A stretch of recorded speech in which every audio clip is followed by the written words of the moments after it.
శ్రీ మునిపల్లె రాజు గారి కథ.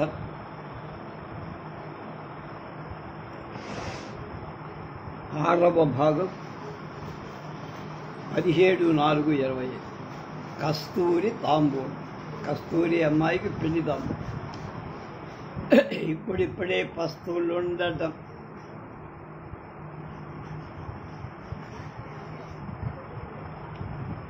అలవాటు పడుతున్నాడు రాముడు.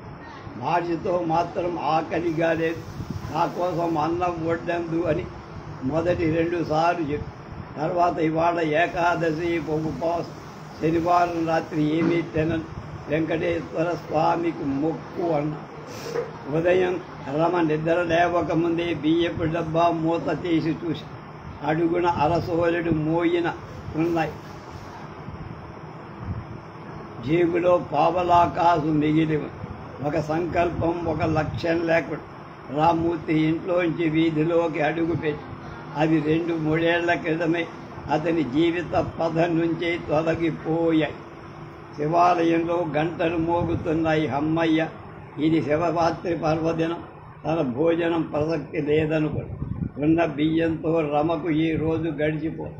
జేబులో పావలా ఉంది కదా, ఒక బేడకు బెండకాయ మిగిలి, దాంతో గొల్లరత్నమ్మ పెరుగు పోస్తూ తను ఏ లక్ష్యం లేకుండా బయలుదేరలేదులే అని తలపోస్తూ వెనుక్కి తిరిగాడు. నడుస్తుంటే జివ్వున చలిగా, శివరాత్రితో శివోహం కావాల్సిన శిశిరాన్ని ఇంకా సూర్య భగవాన్ ఎందుకో నాశనం చెయ్యాలి. పైన వేసుకున్న నేత తువ్వాలుని చెవుల మీదుగా కప్పుగా తను పొగాకు దిగుమతి వ్యాపారం చేస్తున్న లండన్ వెళ్ళే ప్రయత్నంలో పుట్టించుకున్న సూట్లున్నాయా ఇప్పుడు? ఆర్మీ నేవీ స్టోర్స్లో కొన్న విదేశీ లెదర్ జెర్కిన్ ఉందా? ఈ చలి నుంచి తనను కాపాడేది అనుకుంటూ నడుస్తుంది. వెనక మంచి శేషం నుంచి శేషమ్మ గారి శాపనార్థాలు అప్పుడే వినిపించాయి. వంశాంకురం లేకుండా పోతుంది. పెద్దలు చేస్తేనే, ఎవరు చేస్తేనే, చేసిన పాపం కట్టి కొడపకపోదురా, నా వంశం ఉసురు తగులకపోదురా. శేషమ్మ గారి సగం వంగిన నడు చూపు కూడా అందకుండా కళ్ళాపి చల్లుతో సగం శిథిలమైన ఇంటి ప్రహరీ గోడ కూలిపోయిన భాగాన్ని లోపలి పెంకుటిల్లు దీనంగా కనిపిస్తాయి. ఆ వృద్ధురాలు రామ్మూర్తి జ్ఞాతి సంబంధీకురాలి. సగోత్రీకుల మత్సరాలతో వైరాలు పెరిగి కోర్టుల చుట్టూ ఆమె కుటుంబాన్ని ఒక పుష్కర కాలం ప్రదక్షిణలు చేయించి అతని ఆస్తులు అంతరించాయి. ఈనాం భూములు పోయాయి. ఆ కుటుంబంలో పిన్నలు పెద్దలు అంతా అంతరించినట్లే. ఈ ఏకైక ప్రతినిధి తెత్తకు అలవాటు పడ్డాడు రాము. పస్తులకు అలవాటు పడిన పద్ధతిలోనే ఈ సంవత్సర కాలం బెండకాయలు వంటింట్లో రామ్మూర్తి మధ్య నడవలకు వచ్చి అప్పుడే బయట చినుకులు, అకాలపు వర్షపు. రమ ఇంకా లేవల. కొంచెం నలతగా ఉందండి. రామ్మూర్తి గుండె గుబేరుమని. చిల్లి గవ్వలేదు. రమ నిండు గర్భిణి. మొదటి 2 విచ్ఛిన్నమని నిరుత్తురడై నిలిచిపోయి ఎక్కడి నుంచో రాగలదనుకున్న మనీ ఆర్డర్ పోస్టాఫీసుకు 3 రోజులు తిరిగాడు. ఇవాళ సెలవు రోజు. గంగమ్మ కబురు చేస్తే మంచిదండి. గంగమ్మ ఆ గ్రామపు మంత్రులు. బయట చెనుకులు ఉద్ధృతమవుతున్న శబ్దం గుండె లోతులోంచి భగవాన్ అని వినిపించిన ఎవరి గుండె నుంచో విదితం కాల. గుమ్మంలో నిలబడి వానదెబ్బలో బట్టలు తడుపుకున్న శివయ్య రామ్మూర్తి అని పిలుస్తా. శివయ్య చేతులు చూస్తా. కొద్దో గొప్ప జ్యోతిషం చెబుతా. నీ జాతక చక్రంలో 7 కుజదోషం ఉంది. నీ భార్యకు గండం అని 1 రోజుల కిందట భవిష్యత్తును చెప్పింది శివయ్య. ఇప్పుడు ఎందుకు వచ్చాడు? మేఘాలు ముమ్మరంగా తరుముకొస్తున్నాయి. చీకటిగా మారుతుంది నడవలోనే. రమ సన్నగా మూడుగుతూనే అన్నీ తెగనమ్ముకోగా ఆమె కోసం మిగిలిన రగ్గు కప్పబోయి అవసరం వస్తుందని 10 రూపాయలు దాచానండి, పోపు డబ్బాలు ఉన్నాయి అని రమ హీన స్వరంతో రగ్గు తోసేస్తూ రామ్మూర్తికి మంత్రసాని ఇంటికి ఆ ముసలిలోనే బయలుదేరి శివయ్యను తోడు తీసుకొని వీధి మలుపు తిరగకుండా జల్లు మందగించి అంతమే. కానీ శేషమ్మ గారి రెండవ దఫా తిట్లు పడిపోయిన గోడ మించి చూసింది కాదు. ఈ త్రాష్టుడు దొరికాడ అష్టావకుడు. నోరు తెరిస్తే అపశకునం, ఎదుట పడితే అపశకునం. తాగుబోతు వెధవలతో చేరితే జోదరి బుద్ధులు కాక ఇంకేం అమరుతాయి. పోని నాశనమైపోయి నా కొడుకుని అందు. ఈ బాణాలు శివయ్య వైపేనని రామ్మూర్తి గ్రహించి శివయ్యకు ఆ రెండు దుర్గుణాలు అబ్బాయని తనకు తెలుసు. కానీ ఏం చేస్తాను, తన ఆందోళనలు జాతకం చూపింది. మహాశివరాత్రి పుణ్యదినం గంజాయి దమ్ము కావాలి. రామ్మూర్తి ఏమైనా పైసలు విధిల్చగలడేమో అని ఆశతో వచ్చాడు శివుడు. రామ్మూర్తికి ఎప్పుడు ఉత్తరం రాయడం. ఆ ఉదయం పోస్ట్లో మొదటిసారి మా విద్యార్థి దశ తరువాత ఎన్నేళ్లకు అతను దస్తూరి పోల్చుకొని. రామ్మూర్తి పూర్తి పేరు మేధా దక్షిణారామమూర్తి. వాళ్ళ తాతగారు పెట్టిన పేర్లని ఆ వంశంలో పురాణేతిహాసాలని. వాళ్ళక్క పేరు గాలి, చెల్లి పేరు లోపాముద్ర.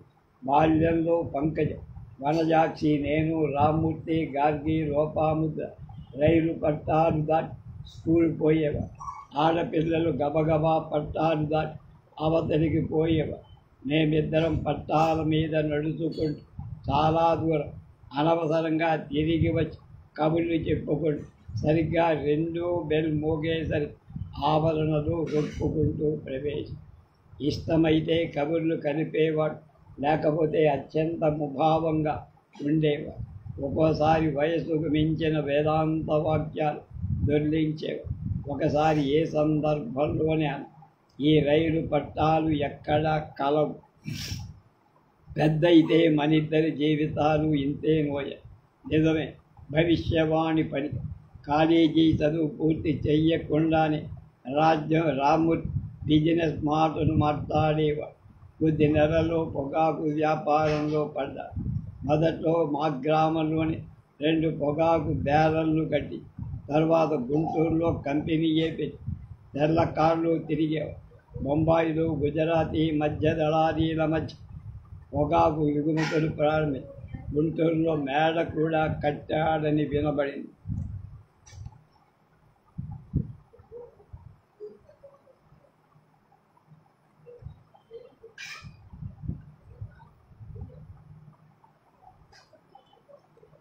ఇంటి వెనుక ఆస్తి భరోసాతోనే ఈ లక్షల వ్యాపారం చేపెట్టాడన్నది. కానీ ఆ భరోసా వెన్నక ఉన్న నిజాన్ని బహుశా రామ్మూర్తి తప్పుగా అంచనా వేసి ఉండవచ్చు. రామ్మూర్తి తాతగారు నిస్సంతు పిల్లలే. రామ్మూర్తి తండ్రిని పెంపుకు తెచ్చుకున్న విద్యాబుద్ధులు, వివాహంతో పాటు అన్ని అధికారాలు దత్తపుత్రుడు సంక్రమింపచేసి సొంత వ్యవసాయం మానిపించాడు. కౌలుదారులను మాన్పించాడు. ప్రతి వ్యవహారానికి లాయర్ నోటీసులు, క్లయింటులు, వ్యాజ్యాలు, జ్ఞాతులందరితోనూ వైరం. సబ్ కోర్టులు, మున్సబు కోర్టులు, జిల్లా కోర్టు, మధ్య క్రిమినల్ కేసు. శేషమ్మ గారి భర్తతో 50 గజాల నివేశన స్థల విషయంలో హైకోర్టు దాకా వెళ్ళి ఒక పుష్కరం తర్వాత వ్యాజ్యంకి తాతగారు ఇవన్నీ అనుభవించకుండానే తరలిపోయా. జ్ఞాతులందరూ అడియ రామరాజు ఎదిరి పక్షమై ఏకమై మహమనీ సుల్తాన్ల ఐక్యంగా ఈనాము భూముల విషయంలో ఆయన్ను ఎదుర్కొని చివరికి మిగిలింది కరిమింగిన వెళ్ళగప్పటి. రామ్మూర్తి వ్యాపారుడు ఆస్తికి మించిన అప్పులు, భూములన్నీ పోయిన రామ్మూర్తి ఇల్లు మాత్రం అమ్ముకుపోల. అప్పటికి నేను ఉదర పోషణార్థం రారరాయి రాష్ట్రాలు పట్టిపోయి రామ్మూర్తి వ్యాపారం అప్పుడే పడగలెత్తుతో అప్పులన్నీ తీర్చుకొని పూర్వ వైభవం అందుకొని పొగాకు రంగు ముఖ్యం, ఆకుకు పురుగు ముట్టకూడదు. 5-6 ఏళ్ళు అఖండ జ్యోతి అనుకున్న వ్యాపారం అతను లండన్ ప్రయాణం పెట్టుకున్న ఏడాది ఒడిగట్టడం ప్రారంభించి వేసిన పొలంలో వెయ్యడం, పంట మార్పిడిని గురించి ఆలోచించకపోవడం, రైతులు అత్యంత ఆశలు, ఆకుకు రంగు రాకపోవడం, గొడుగు విజృంభిస్తారు. రైతులకు ఇచ్చిన అడ్వాన్స్, మందులకు పెట్టిన మదుపు, ఒక 7 కాదు 3 ఏళ్ల వరుసగా మంట కలిసిపోయా. రామ్మూర్తి తన వ్యాపార సామ్రాజ్యం చిన్నా భిన్నమైపోవడం నిస్సహాయుడై గమనిస్తూ కూర్చో. ఇతర ఎగుమతిదారుల ఒత్తిడి పోటీ తను ఇతర జిల్లాలకు వాళ్ళలా వెళ్ళలేకపోయాడు. అతని రాజకీయాల్లో ప్రవేశం లేనందున, కులం అడ్డు వచ్చినందున రష్యాకు చైనా మిగిలిపోయిన నాసిరకం ఆకు ఎగుమతి చేసుకొని ఆ అసలు కొంతవరకైన భర్తీ చేసుకునే అవకాశం లేకుండా పోయి మేడలు, కార్లు, నగలు, చివరికి తన దుస్తులు, రేడియో, గ్రామ్ఫోన్ అన్నీ తెగ నమ్ముకొని జన్మస్థలం చేర. ఎప్పుడు నేను స్మృతికి వచ్చాను ఏమో చిన్న ఉత్తరం రాసిపడి బతుకిచ్చే బహుమానాలను అందుకోవాలని అల్లు చాచా. ఇప్పుడు పగట్లో కనబడి కఠిన సత్యాలు చూడలే. అస్పష్టంగా కనబడే ఆశలతో ఈ రాత్రి తెల్లారకుంటే బాగుంటుందని ప్రార్థన చేసుకుంటుంది. మన దారులు కలవు అని అజ్ఞానంతో చిన్నప్పుడు అన్నమాట నీ జ్ఞాపకం ఉండకపో. రమ ఆరోగ్యం బాగాలేదు. మనీ ఆర్డర్ పంపిస్తావని ఆశతో రాస్తా. ఎంతో రాయల నా శక్తిని అనుసరించి రామ్మూర్తికి డబ్బు తంతి మనీ ఆర్డర్ పంపా. అదే అతని సమయంలో అందలేదు కాబో. మంత్రసాని గంగమ్మ చిన్న నొప్పులు చీకటి పడ్డాక కానీ పెద్ద నొప్పులు రావని చెప్పేది. సాయంత్రం దాకా రామ్మూర్తి కాలు కాలిన పిల్లిలాగా గుడికి ఇంటికి మధ్య చాంద్రాయణం చేస్తూనే ఉన్నారు.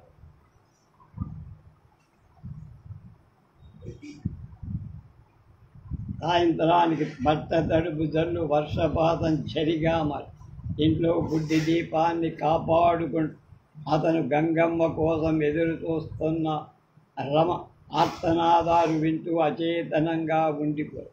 దయాదులు ఊరు విడిచిపోయిన వాళ్ళు పోగా మిగతా వాళ్ళెవరితో మాటలేవు.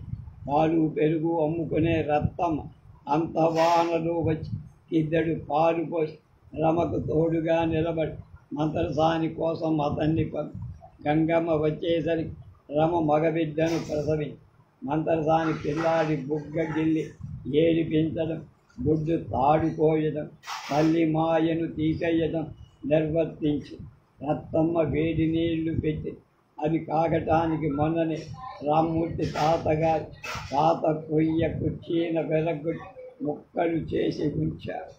ఈ జన్మరాశికి ఏడింత కుజుడు అపకారి కాదు అని అప్పటికి రామ్మూర్తి పూర్తి విషయం.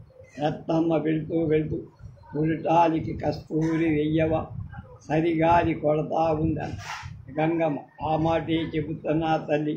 ఆకుల్లో పెట్టి కస్తూరి తాంబూలం ఇప్పియాలి బాబు అంది తోడుగా. ఇక్కడ దొరుకుతుంది గంగమ్మ. ఈయన పూజారి కాడ ఉండేది పోయినేడాది దాకా. ఇప్పుడు ఆయన కాడ లేదు. మీ ఇళ్లలోనే ఉండాలి బాబు. మీ బంధువులు ఎంతమంది ఉండాలి. వాళ్ళ కాడ పాతిళ్లలో వెరక్కపోద్దా అని మర్నాడు హామీ ఇచ్చి తరలిపోయి. కొడుకు పుట్టిన గడియ ఏమిటి?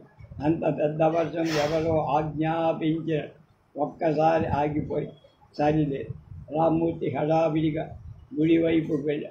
శివరాత్రి జాగరణ, పార్వతీ కళ్యాణం, హరికథ, శివయ్య కనిపించి ఎవరింట్లోనేమి ఆ ముసలి మండ ఇంట్లో ఉండ్రా ఇంత కస్తూరి ఉందయ్యా అని చెప్పారు. ముసలి మండ శేషమ్మ గారు. రామ్మూర్తి గుండె ఆగిపోయి వంశాంకురం ఉండదని శపించిన శేషమ్మ గారు ఇప్పుడు కస్తూరి దానం చేస్తుందా? ఉండబట్టలే 3 సార్లు ఆమె గుమ్మం దాకా వెళ్ళాడు. ధైర్యం చాలా.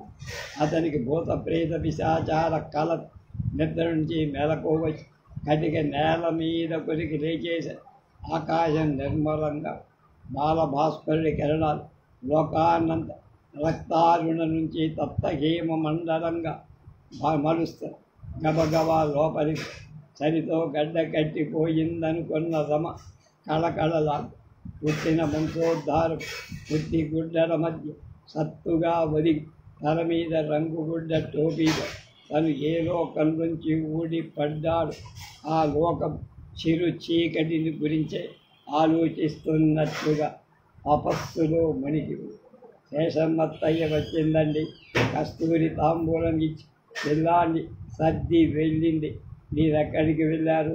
పాలరత్నమ్మ వీధిన పోతూ చెబితే ఆమెకు తెలిసిందట అని రమ మెల్లగా చెబుతుంది, కానీ కన్నీళ్ళు ఆగదు. ఈరోజు రామ్మూర్తికి శేషమ్మ గారింటికి వెళ్ళి కృతజ్ఞత చెప్పుకొని క్షమాపణ చెప్పుకునే ధైర్యం చాలు. మరుసటి రోజు తాత్సారించి రమ అన్నది, నా దిండు కింద ఇంకో కస్తూరి మాత్రం ఉంచిపోయిందండి, ఆకులో మడిచి ఇస్తారు. అతను భార్యకు తాంబూలమి పరుగున శేషమ్మ గారి ఇంటికి వెళ్ళి ఎంత బతుకు బతికింది, అక్కడ ఆడ మగ గుమి కూడి ఉన్న ఎంత బతుకు బతికింది పిచ్చి తల్లి. ఊరగాయ పెట్టమంటే గిన్నె నింపి పెట్టేది, పచ్చం పచ్చళ్ళని పందేరాని దాచిపెట్టేది. పలుకు కటువు మనసు గల. మన రాత్రి ఎక్కడికి వెళ్ళిందో ముద్దగా తడిసి వచ్చి అలాగే దిగదీసుకు పడిపోంది కాబు. ఆ జ్వరంతోనే చనిపోయి పిచ్చి తల్లి. అంత ఆస్తి పోయిన ఒకళ్లను యాచించి ఎరగ. ఆ రోజే నా మనీ ఆర్డర్ అందింది కాబోలు. రామ్మూర్తి, నా వంశాన్ని ఉద్ధరించిన మాతృమూర్తివి. మత్సరానికి ప్రేమ బదులిచ్చావు. నీకు వర్ధలోకాల ప్రాప్తి లభిస్తుంది. నీ కర్మాంతరాలు నేనే చేస్తా, నువ్వు నా తల్లిని అని మనసులో ప్రార్థించుకుంటూ అతను శేషమ్మ కర్మ కార్యక్రమానికి ఆ విషయమే మళ్ళీ నాకు రాసిన రెండో జాబ్. ఆ ఉత్తరం విప్పుతుంటే కస్తూరి వాసన వచ్చి. ఆంధ్రప్రభ సచిత్ర వారపత్రిక 27/9/1880. ప్రియతములెవరైనా ఒక అగరు ధూపం ఈ మట్టి ముందు నాటారా, మనసునైనా స్మరించారా. మునిపల్లె రాజు అరణ్య కాలం నుండి. ఇంకొక కథ. విశాఖ కనక మహాలక్ష్మి ఆనాళ్ల నుంచే విశాఖపట్నంలో ఉద్యోగం చేస్తుందని సింహాచల క్షేత్రం మెట్లెక్కల ఊళ్ళో ఉన్న గ్రామదేవత కనకలక్ష్మి గుడిని చూడలు. ఇన్ని వచ్చి పరిస్థితి మార్చి స్టేషన్లో దిగుతూనే హరిమిట్ర చిన్నవాల్తేరని బోర్డు పెట్టారు. ఎక్కడైనా నీ ఉద్యోగం. విశాఖపట్నం వాల్తేరు అంతా ఒకటే పిన్ని. విశాఖకు వేరే స్టేషన్ లేదు. మరి సింహాచల నరసింహస్వామి దర్శనం, కొంచెం విశ్రాంతి తీసుకో పిన్ని, తీరిగ్గా వెళ్దాం అని సర్ది చెప్పు. తీరిక నా బొంద. మీ బాబాయికి నేను బయలుదేరేసరికి సుస్థిగా ఉంది. అక్కలిద్దరూ బెంగ పెట్టుకోరట్ల. రిక్షాలు మాట్లాడని తొందరే. ఆఫీసు వాళ్ళని మంచి చేసుకొని నేను తెచ్చుకున్న జీపుతోనే ఆ పుణ్యక్షేత్రాన్ని పిన్నికి చూపా. దర్శనమైన అక్కడే అరటి తోటలు, కొండ సంపెంగ చెట్టు, పనస వృక్షాలు, కొబ్బరితో ఆవాస పొదలు, అనాస పొదలు చూసి చాలా ఆనందించి కప్ప స్తంభాన్ని ఆలింగనం చేసుకొని కన్నీళ్లు కాచి. ఎందుకో నాకు తెలుసు, నా కజిన్ సిస్టర్స్ కంటే పిన్ని ఇద్దరు కూతుళ్ళకు ఇంకా వివాహాలు కాదు. నాకే 25 ఏళ్ల పైబడి. కజిన్స్ ఇద్దరు నాకన్నా పెద్దలు. కొండ కింద తాగిన కొబ్బరి బొండ నీళ్ళు మినహాయించి ఆ రోజంతా పిన్ని ఉపవాసం ఉన్నట్టే. మన్నాడు నేను ఆఫీసు నుంచి తిరిగి వచ్చేసరికి ఇంటి పొరుగున వడ్డాది వారి అమ్మాయితో కనక మహాలక్ష్మి గుడికి వెళ్ళి వచ్చింది. ఎంత అపరాధం జరిగిపోయిందిరా చిన్న. మొదట గ్రామ దేవతను దర్శించకుండా వేరే తీర్థాలకు వెళ్ళి రావచ్చా అని నెపం. కొండ మీద నరసింహమూర్తి గోదావరి మండలం నుండి ఉత్తరాంధ్ర కళింగాంధ్ర దేశాలన్నిటికీ అధినాయకుడురా, నీకు అనుమానం రాకూడదు అన్నానే. ఏమోరా, ఆ మహాతల్లిని మన్నించమని ప్రాధేయపడి నా కోరికలు తీరితే 5 శుక్రవారాలు కొబ్బరికాయలు కొట్టిస్తాను మొక్కుకున్నా అని మళ్ళీ ఆ మన్నాడే బయలుదేరి వెళ్ళి. ఎంత ఓపిక ఆ తరం వాళ్ళు. గుంటూరు భక్త బృందంతో బయలుదేరి పూరి జగన్నాథంలో మాఘపూజ, సముద్ర స్నానాలు ముగి యాత్రలో ఒక్కరోజు కూడా విశ్రాంతి లేక మళ్ళీ వరాహ నరసింహుని కనకలక్ష్మిని స్తుతించి తన కోసం కాకుండా తన వాళ్ళ క్షేమాన్ని ఆశిస్తూ పయనం సాగించగలిగిన పిన్ని ఆధ్యాత్మిక శక్తి ఆ కోవలో చేరని నన్ను కూడా కదిలించి వేసిందనుకో. అలాగే నిదర్శనం దొరికితే దాబు రాస్తానని చెబుతున్న పిన్నికి వీడ్కోల్చి నిదర్శనం నా వంటి వాళ్ళకు కనిపించదు కానీ పిన్ని వంటి అమాయకులకు పెద్దక్క ఇక వృద్ధ కన్య కాబు సంబంధం కుదిరింది. నా ముక్కు తీర్చే బాధ్యత నీది అని నిజంగానే జవాబు.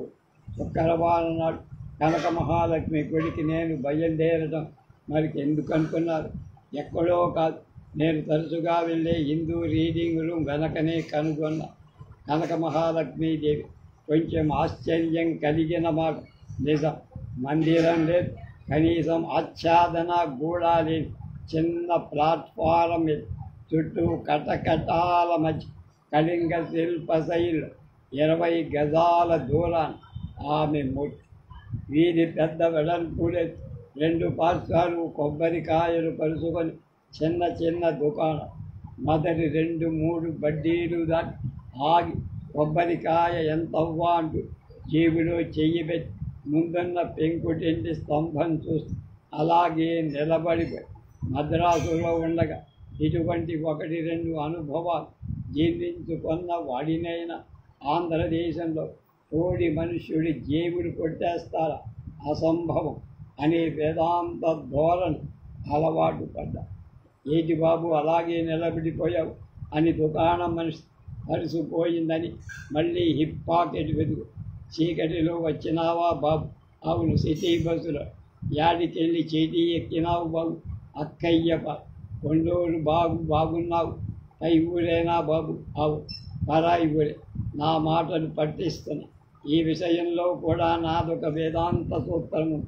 భాష 2 అంకెల పదును కత్తి మనుషుల మధ్య మమకారం కూరుస్తుంది, ద్వేషము రగులుస్తుంది.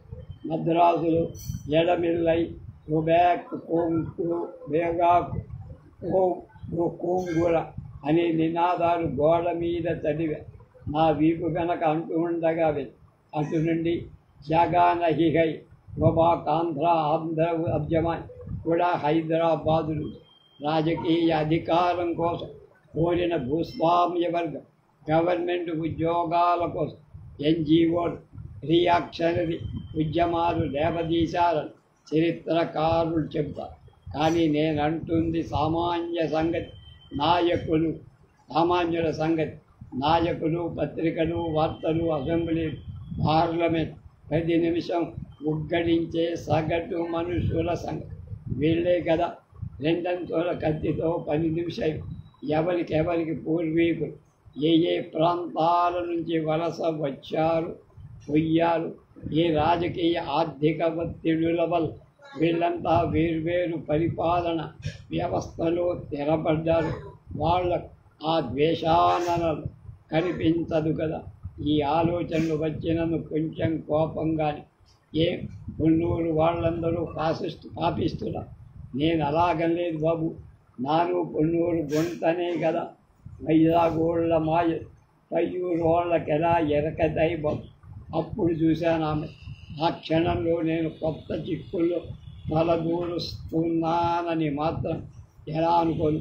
ఆ శాంత సాధు మధురమైన స్వరం విన్నాక నా కోపానికి అర్థం లేదనిపించి సిగ్గుగా కూకోండి బాబు.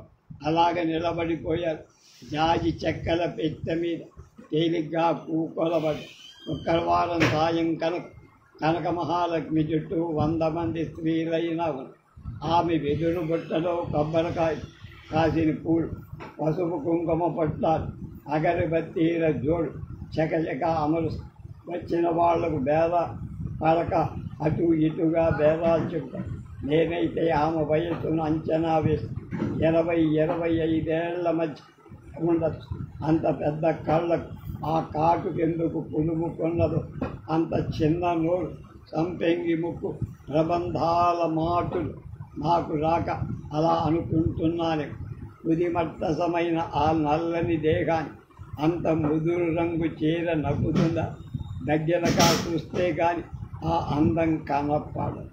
కాయ కుట్టారే బాబు, అలాగే కుకుండిపోయారని నా బడిలో పూజా ద్రవ్యాల జల్లెడ పెట్టి నేను కొంచెం విరుక్తి పడ్డానని నా దగ్గర ఇంకేం డబ్బు లేదు.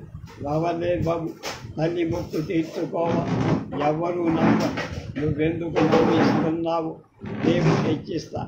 మొఖాలు చూస్తే తెలియదేమిటి అలాగంటారు. పర్లేదు, అమ్మగారు రాలేదేంటి? ముక్లీసు పదం వినడం అదే. బేచీల రోళ్ళ అంటే బేచీల రోళ్ళ అంటే బేచీలని బ్యాచులర్ అంట. బేచి వెళ్ళిపోరా బాబు, దుకాణం కట్టే సినిమాకు పోవాలి. ఆ జల్లి ఇంకో జాగాలు గచ్చీగలు. నా పేరే మల్లేష్, జ్ఞాపకం ఉంటుంది మల్లేష్. నేను ఎంత బేగి వెళ్ళిపోయి రావాలనుకున్నా 20 నిమిషాలు జల్లి వాపస్ చేస్తుండే. ఆ దుకాణం అల్లంత దూరాన్ని నిలబడి కొట్టి నిక్కరు, కాలును చొక్క, మీసాలు లేని గుండ్రని ముఖం, నోట్లో బీడి పొగ వదులుతూ ఒక యువకుడు నా వంక చూస్తున్నట్టు గమని. ఎక్కడో చూసిన ఆనవాడు. బస్సులోనేమో గుర్తురాల. జల్లి అందుకొని 5 రూపాయలు బాబు అండు. మళ్ళీ తను నాకు దాన్ని అందించి, నా పూయిన పర్సు అందులో ఉంది. ఆ జల్లీలో మా ఇంట్లో అందరూ నన్ను తెరువు తక్కువ వాడి కింద జమ కడతా. నా స్నేహితులు మాత్రం నా ఊహల్ని మెచ్చుకుంటా. పరికించి నా ఊహ కరెక్టేనా అని చూడలే. ఇందాకటి హీరోగా మాయమైపోయి పర్సు మందం తగ్గల. మళ్ళీ స్పరి సర్దుకుంటూ 5 రూపాయలు నోట్ అందిస్తే ఏమిటిది అని తీక్షణంగా ప్రశ్నించా. కనకమహాలక్ష్మి తల్లి మాత్యం అనుకో బాబు. ఎందుకో బాబు, 5 రోజుల మనకేలా ఈ మాయలని ఆలీసం అయిపోనాలి, ఏగిరని సినిమాకి వెళ్ళాలి అంటూ కొంత దూరం సాగి 5 శుక్రవారాల ముక్కు కాదు బాబు అంటే 5 శుక్రవారాల ముక్కు అని అడిగిన ముఖంలో ఆవిడ 5 వారాలని ఆ జేబు దొంగ ఈ మల్లీశ్వరి ప్రేయస్ అయి ఉండద్దా మరి? ఈ బెండకాయల వ్యాపారం, ఈ రిఫరాఫ్ గాళ్ళ ఒక ఫ్రంట్ అన్నమాట. సరే, నా పరిస్థితి ఎందుకు ఇచ్చేసింది? దాదాపు 300 వైజాగ్ సిటీ ఎలిమెంట్స్ను కూర్చిన కథలు ఇదివరలో చాలా చదివే ఉంటాను. ఆయన రాస్తాడుగా, రాచకొండ విశ్వనాథ శాస్త్రి రాశారు. నాకైతే ప్రత్యక్షానుభవం. ఇంకొక అనుభవం కూడా. విశాఖలో పూర్ణ మార్కెట్ చాలా ప్రసిద్ధి. కూరలు, పళ్ళు, కిరాణా దినుసు, చేపలు, గుడ్లు, కోళ్ళు బేరం చేస్తే బూతు తిట్లు అన్నీ ఒక చోట లభించే సెంట్రల్ స్టేట్. మొన్న వేసంగిలో మామిడి పళ్ళ కోసం వెళ్ళిన పెద్ద రసాలు డజన్ 12 రూపాయలను. తీరా డబ్బు ఇవ్వకపోతే నేనన్నది 18, 12 కాదని పేచీ. మెడలో కేజీ బంగారం, నోటితో పునరుక్తం కాని 100 బండమాటు. పండ్లు వాపసు తీసుకోదు. చివరకు పైగోరు బాబు మాట తెలియదు అని తనే మధ్యవర్తిత్వం చేసి 15 రూపాయలు వసూలు. పైగోరు వాడి అది కన్సెషన్ రేట్. ఇక్కడ మల్లీశ్వరి కనక మహాలక్ష్మి మెరకల్లంటుంది. పైగోరంటే ఎందుకే జాలి, అబద్ధపు జాలి. మొక్కు చెల్లిస్తున్నానని పిన్నికి వినయంగా జాబురా. క్రమం తప్పకు నాయన అని పిన్ని ఆశీర్వదిస్తూ హెచ్చరి. ముహూర్తాలు కుదుర్చుకున్నారు. నేను పెళ్లికి తప్పక రావా. ఆ పై వారం సాయంత్రం రష్లో కుదరదని ప్రత్యేకంగా సెలవు తీసుకొని ఉదయమే కనక మహాలక్ష్మి మొక్కుకు వెళ్ళి. సందడి ఎక్కువగా ఉంది. మల్లీశ్వరి పుట్టు తప్పించే ముందు, ఏటి బాబు మల్లీశ్వరుడు మరిసినారే అని లేలేసి పూజా ద్రవ్యాలన్నీ ఆలకించు బాబు. ఆడ కాకి నెక్కరేసుకొని జమాను నిలిచినాడు కదా, ఆడికి నా పేరు చెప్పేయని ఏగిరం కాయ కొట్టేస్తాం అని సూచన చేసి తప్పద 5 కాగితం తీసుకొని కాపలా వాపసు ఇచ్చాయి. ఇక నేనే మాట్లాడేది. అయినా పోతూ ఒక బాణం మల్లీశ్వరి, ఇవాళ నేను బస్సులో రాల బాబాబు అలాన అంటున్న తన మాటలు వెలుదిరగకుండానే వెళ్ళిపోగలిగాను. కానీ నా ఈ అనాహూత పరిచయం నన్ను వదిలిపోవటం లేదని 2-3 రోజుల్లో తెలిసి ఎన్నాళ్ళ నుంచి ఎదురు చూస్తున్న నా ట్రైనింగ్ ప్రోగ్రాం మళ్ళీ 2 ఏళ్లకో లభించని అవకాశం ఆఫీసుకు వెళ్ళగానే తెలిసి పరిమితి 2 వారాలైన ఉత్తరోత్తర నా కెరీర్ చాలా ఉపయోగం. గురువారమే రాత్రి బండికి హైదరాబాద్ వెళ్ళాలి. ఆఫీసులో సంతకం పెట్టాను, కానీ నాన్నగారు పోయాక 2 ఏళ్ళు నన్ను కాలేజీలో చదివించిన పిన్ని మాట నిలబెట్టుకోవద్దా? రేపే శుక్రవారం.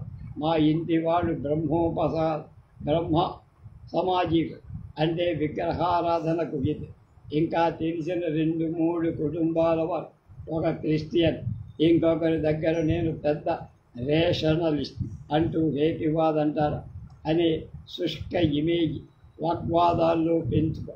ఇక తప్పక మల్లీశ్వరికే బాధ్యత. మతి మలుపయ్యాదేమి బాబు, ఈ పొద్దు వేస్తారం పొద్దాను నిజమే, కానీ నేను ఈ రాత్రికే పని మీద పొరుగురు వెళ్తూ రేపు ఆపై శుక్రవారం నువ్వే ఈ మొక్కు తీర్చాలి మల్లీశ్వరి. మళ్ళీ అంటే సాయిబాబు మరీ తక్కువవాడు. నాను కొడితే పనికొస్తుందా బాబు? దేవుడికి మనుషులకు పట్టింపులు మనస్ఫూర్తిగా చేస్తే చాలు. అయినా ముదురు రంగు చీరలు మారిస్తే పెద్దింటి ఆడబడుచువే అంటారు మల్లీశ్వరి అని నా స్వరవకు నేనే మెచ్చుకుంటాను. ఆమె ముఖం విప్పారటం కూడా నన్ను ఆరాధనా భావంతో చూసిన చూపు కూడా గమనించి అనగా బాబు ఈ రంగు కేటొచ్చిందంటావు అని ఏకవచనం. ఏమో తెలీదు, కానీ తేలిక రంగైతే ఇంకా బాగుంటావు. డబ్బు ఎందా పర్లేదు పై ఊరింటే అక్కడికి వస్తారు. వెళ్ళిపోయొచ్చాక ఇయ్యి బాబు, అక్కర్లేదు, నాకేం ఇబ్బంది లేదు. అది 10 రూపాయల నోట్ అందించి, అయినా ఇంకో బాణం వదిలితే మంచిదని మొన్న నా పరుసు చూడలేదా? డబ్బులు ఎప్పుడు ఉంటాయి అని కొంచెం పడింది ఆమె. నాను లెక్కెత్తినానా? మీ సొమ్ము పేరు చెప్పకనే పోతే మా పిన్ని పేరు చెప్పి 10 అడుగులు వేశాక కానీ నా వెనక ఒక మనిషి వస్తున్నట్టు గమనించాలి. వాడే హీరో. Pick pocket. మలుపు తిరుగుతుండగా అడ్డం వచ్చి గమనించినట్టే స్కూటర్ తాళాలు తీసి రీడింగ్ రూమ్ వైపుకి తిరిగి వాడి నుంచి బెదిరింపు మాటలు కూడా మా వైపే వస్తూ ఆ గుంటతో సరసాలాడు వంటికి మంచిది కాదంటున్నా. కొన్ని వేదాంత సూత్రాలు అలవరుచుకున్న వాడిని చెప్పాగా. రౌడీగాళ్లకు భయపడితే వాళ్లకు మనం నరవాహనాలవుతాం అని నా అనుభవం. ఎవడ్రా నువ్వని కళ్ళ తెలీదా? రవణగాడంటే తెలియనోళ్ళుండరు, పోలీసులతో సహా.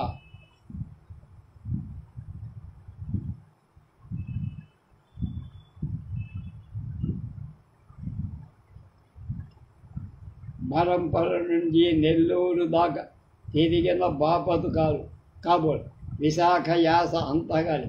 అయితే రంగపోని అర్థమైందా? బర్మా ఎవాక్కుని ఆ గుంటతో నీకేటి ఎలా కూడా. నువ్వు రంగూన్ రౌడీవైతే నాకేం, లండన్ ఇవాక్యూ అయితే నాకేం, నా జేబు కొట్టేసిన వాడివని నాకు తెలుసు. నీకేమవుతుంది? కట్టుకున్న వాడివా? అది చీకట్లో బాణం. నా మాత్సోత్తరం పనిచేయి. తార్కాణంగా ఆత్మవిశ్వాసం లోపించిన వాడి మాటలు మళ్ళీ వినగలిగా. కట్టుకోవాలి, నా దరి చేరింది నా గొంతు. బారకాసు మనిషి అనుకుంటేవేమో, జల్లలు తినగలవు డైలా. పోలీస్ బ్యారకాక్స్ రోడ్డులో తిరిగే వ్యభిచారిని కాదు అని చెబుతాను. వీరు గ్రహించే ఉంటారు. 2 తగిలిద్దామా? ఆ చివరి మాటలు కనుకొని కూడా మర్యాదస్తులు కీడించి మేలించే సూక్తి స్మృతికి తెచ్చుకొని విరవి, ఒరే రమణ, నువ్వు పరమ మూర్ఖుడివని తెలుసుకుపోదు. మల్లీశ్వరి చాలా ఉత్తమురా. ఆమె ముఖం చూసి వదిలేస్తా. నా సంగతి కూడా సొంత మేజిస్ట్రేట్ పని చేస్తా. మళ్ళీ బస్సు ఎక్కలేవు. నేను సరసారార్థానికి రాల, దేవత కోసం వచ్చింది. ఇకపో అన్న. నా గొంతు కరుకుదన కొత్త విశేషంగా నా పేరు రాసుకోవచ్చనుకుంటూ స్కూటర్ ఎక్కిపోయాను. కానీ మళ్ళీంది మల్లీశ్వరి ఈ సంగతి చెప్పకపోవడం పొరపాటేనమని అనుమానంతో అంత బలంగా నేను డిఫెండ్ చేసిన మళ్ళీ అంత ఉత్తమురాలేనా అని కూడా తోచిందేమో. వెనక తిరగల ట్రైనింగ్లో జ్ఞాపకము తెచ్చుకోను. డ్రైవింగ్ తిరుగు ప్రయాణంలో పిన్నిని చూడబోయా. ట్రైనింగ్ సంగతి చెప్పి ఆమెను నిరుత్సాహపరచడం సబబు అనిపించక విశాఖ మాటలే మాట్లాడుతుండే. నీ గుండె ఎంత నిర్మలమైందిరా చెట్టి, నీకు భక్తి గురికి తిన్నదే, ఆ తల్లిది ఎంత చల్లని మనసురా అని ఆమె దిష్టి తీసేస్తుండే. మల్లీశ్వరి క్రమం తప్పలేదని పూజ చేసిందని అర్థం. అక్క సంతోషం ఏమని చెప్పే. కట్నం కోరనివాడు, పురుష లక్షణమైన ఉద్యోగం ఉన్నవాడు దొరికాడు. పైనెలలు ముహూర్తం కళ పండటం అంటే ఇదే కదా. శుక్రవారం ఉదయానికే విశాఖ చేరి ఆఫీసులో రిపోర్ట్, సాయంత్రం పెళ్లి మొక్కు ఆఖరి వాయిదా తీర్చేస్తే కొంత రుణమైన తీరిపోగలదనే తృప్తి పడ్డప్పుడు రమణ మల్లీశ్వరి ముందు నిలిచినట్లయి ఉలిక్కి ఎంత ఆవిపవిత్రానికి పెళ్లి భక్తిని అప్పగించాలని మదన కూడా అంకురించిన పరుసు తిరిగిచ్చిన మల్లి ముఖంలో ఆ పవిత్రత నేనెందుకు చూడలేకపోయాను అర్థం కాక ఆలోచన నన్నీ దాటి సాయంత్రం శుచిగా స్నానం చేసి స్కూటర్లో పెట్రోలు పోయించుకోవడం ఆలస్యమవుతుందని రిక్షాలు గుడి చేరి పోసి కడుతున్న మల్లీశ్వరి బడ్డీ కొట్టు చూస్తుంది. మనిషి లేదు. అనుమానంగా పరికిస్తున్న పక్క బడ్డీ మనిషి వద్దే 3 టెంకాయలు పూజా వస్తువులు కొని ఈసారి వందన సమర్పణ క్షమాపణలు కోరుకొని నన్ను గురించిన మా ఇంటి వాళ్ళు అంచనా నిజమేన కూడుకుంటూ బయలుదేరా. ఎదురుగా మళ్ళీ నిలిచివని చేతిలో వాడి నల్ల కిలుగు పడుతున్న 2 కొబ్బరి చెప్పలు. ₹1 కాదు. ముఖంలో దైన్యం, కళ్ళలో సగం నిండుకున్న కుదుర చూశాను బాబు. ఇప్పుడెలా వెళ్ళిపోయినారా గల్ పడి వచ్చినారు బాబు. తమరి బొక్కు తీర్చి సంచిలో కొబ్బరి చెప్పలు పడి ఏమైంది మల్లీశ్వరి అని ప్రశ్నిస్తున్నప్పుడుగా ఆ లేత రంగు చీరలో కొత్తగా కనిపించడం గమనించి ఆ సొగసు బాహ్యంగా ఆంతరంగిక సౌందర్యం జాలితోనూ మోహంతోనూ కృతజ్ఞతా భావంతోనూ ఆ నిరక్షర కుక్షిని చేతుల మధ్య పొదివి పుచ్చుకొని ఆదరించగలన. ఇందరి మధ్య రిక్షాయు అని ఎలా అన్నాను అంత నిస్సంకోచంగా నా పక్కనకు దీపాలవే తిన్నావా లేదన్నట్టు తలాడి హోటల్ మేడ మీద క్యాబిన్లో కూర్చొని ఆవేశ కెరటాల పక్కకు తోస్తూ అడిగి మళ్ళీ నువ్వు చదువుకోలేదా నా వంక వింతగా 9వ వరకు. మరి ఆ మాట తీరేం బాబుగారు, ఎవరి మధ్య నేను ఉంటున్నది వాళ్లతో పోజులు పెట్టే దినాలు వెళుతాయా? యాసలేని పలుకు బతకతీర్చిన సత్యాలు రవణ వంటి లుచ్చాలు ఎందుకు చేరదేశావు? నా అమాయకత్వానికి జాలి పడుతున్నట్లుగా చెప్పింది. అడవిలో తీగలు మొలుస్తాయి, తీగకు మాను అండ లేకపోతే గొడ్డు గోదాము తీయవా బాబు. రమణగాడు లేకుంటే నా బ్రతుకు బండలు పాలు కాదా? ఆడదాన్ని బతకనిస్తారా బాబు? ఇది అడవి బాబు అని తినటం మాని ఏడుస్తూ నాకున్నట్లే మల్లీశ్వరికి ఎంతో వేదాంత సూత్రాలు ఉన్నాయని అర్థం. ఎందుకు ఏడుస్తావు? ఆండి బొక్కలు తోసేసినారు బాబు. సినిమాల కాడ బ్లాక్ అమ్ముతుంటే మాన్పించిన, జేబులు కొడుతుంటే దెబ్బలాడి మాన్పించి మనం వ్యాపారం నడుపుకుందామని నచ్చజెప్పి అన్నిటికీ ఒప్పేసుకుంటారు. సాయంత్రం అయ్యేసరికి దయ్యం పట్టిపోతాడు. మంబర్ల ఆడందే ఆడికి నిద్ర ఉండదు బాబు. హార్బార్ కొండ దొంగ గుంపులో పట్టేసిన ఆడికైతే అంత ధైర్యం లేదు బాబు. అంత పిరికివాడైతే నన్ను బెదిరిస్తాడా? మల్లీశ్వరి నాకు నిగూఢ సత్యం విడమర్చి చెప్పాలన్నంత ఆత్రంతో కుర్చీలో కదిలి తెలుసు బాబు. ఎవరికయింది తిట్టినా, ఎరికైంది తిట్టినాను, తిమ్మినాను. మగాళ్లతో నోరిప్పితే ఆడది నానంటే జలసి అంటారే. కామోసు బాబు, నా మీద ఈగల వాన్నే నా ఆలోచన పరి విధాల దారి తీస్తుంది. మళ్ళీ నాకు తెలుసు, కొబ్బరికాయలన్నీ అమ్మేసుకొని రవణ కోసం ఖర్చు పెట్టేస్తున్నావు కదూ. మాట్లాడ చివరికని ఆడికి జామీనొగ్గగలనని తలపోసినాను. పని కానేదు. ఒక పని చెయ్యి, నీకు జరుగుబాటు వద్దా? తమరొస్తారని నమ్మకం ఉంచాను బాబు. కనకమ్మ తల్లి అసత్యం పరుసు తీసి 2-3 నోట్లు తీసి మళ్ళీ దుకాణంలో సరుకుకి ఎంతగా గురించి 150 అవుతాయి బాబు, ఇచ్చేస్తాను. రమణ బియ్యురు గురించి విచారిస్తాను. నీకే సమాచారం ఇల్లుట చెప్పకంటే ఇల్లుట. మళ్ళీ నేను సాగిపోతుంటే ఆపి, మరమా ఊండని రంగపు ఓడినని ఎచ్చులు కూసినాడు కదా బాబు. అవు కాదు బాబు, ఆడికి డాబులకు ఆడిది ఈజీ నగరం కాడపల్లె. సినిమాలు చూసి ఊరికొచ్చినాం. మాది అనికాపల్లి కాడ బాబు.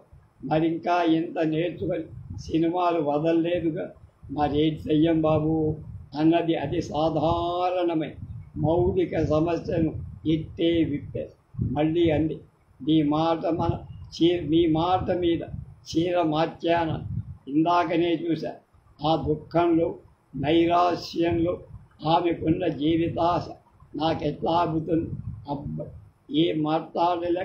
నువ్వా యాసతో మాట్లాడితే నేను ఊరిపోను అని వెళ్ళు. నాకు ప్రమోషన్ వచ్చింది, బదిలీ అయ్యింది, వారం గడువుంది. ఆ తర్వాత అక్క పెళ్ళికు 3 రోజులకు కానీ పనికి తరమలేదు. వడ్డీ ముందు మళ్ళీ తని మామూలుగా బేరం చూసుకుంటుంది. కొబ్బరికాయ అందించబోయి తర్వాత ఆ పని ముందు ఆలకి రవణ బియ్యకు ఏర్పాటు చేశా. వాడి శిక్ష తప్ప కనీసం 2 నెలలైనప్పుడు ఈ అడ్రస్ దగ్గరికి వెళ్తే క్లీనర్ గారు గుర్తిస్తారు. రేపో ఇల్లుండు 1000 మీద విడుదల చేస్తారు. ఇక నుంచైనా వాడిని అదుపులో పెట్టి. మళ్ళీ అవాక్కయ్యని, తమరిక్కడ ఉండరు, బదిలీ అయిపోతున్నారు. కొబ్బరికాయ అందుకని 1000 టైంలో పారిపోడు కదా అని అడిగారు. మాట రాలేదేమో.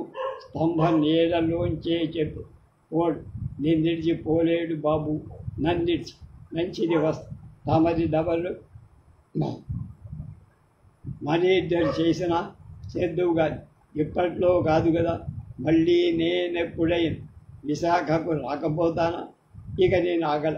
మళ్ళీ సరికి నా పరుగులో అసందర్భం గోచరించి ఉండదు. అయినా నాకు సంతోషం. మన్నాడు స్కూటర్ రైల్లో బుక్ చేసి హోటల్లో తిని ఆలస్యంగా గదికి మళ్ళీ సరి గడపలో కూర్చొని చాలా పొద్దుపోయి రాత్రి పరుగ. ఏమిటిది, రమణ వచ్చాడా?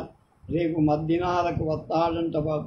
తాళం తీసి గదిలోకి వెళ్తుంటే తను ఈ సంగతి చెప్పటానిక ఎంత పొద్దుపోయి. వకీలు బాబుకు ఎంత కట్టినారు బాబు? ఎంతో కొంత. రిక్షా కట్టుకొని వేగిరం వెళ్ళిపోవాలి. మళ్ళీ సరే అలాగే నుంచొని నేత రంగు చీరత, తలలో కొత్తగా అప్పుడే వస్తున్న మల్లెల చెడు.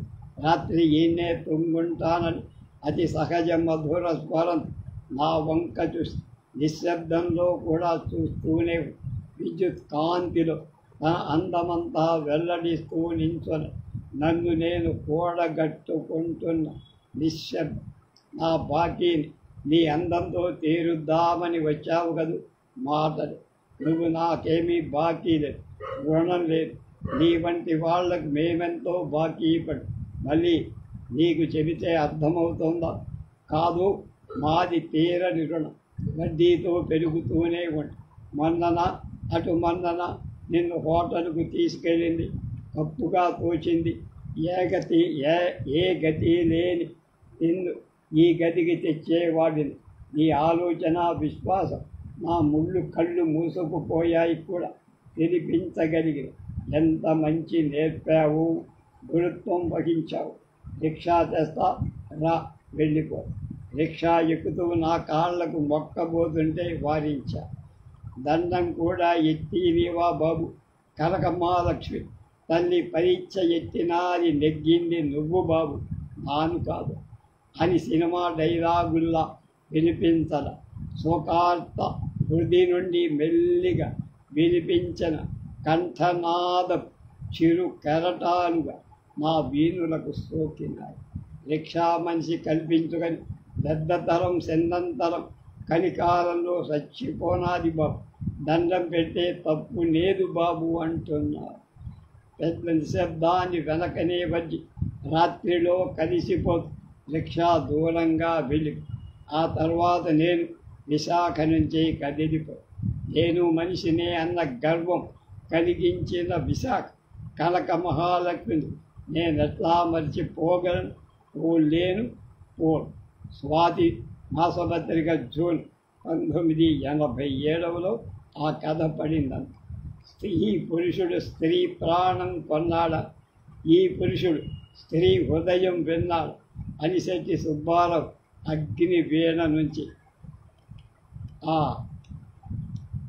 కవిత రేపు తపస్సులో తపస్సు.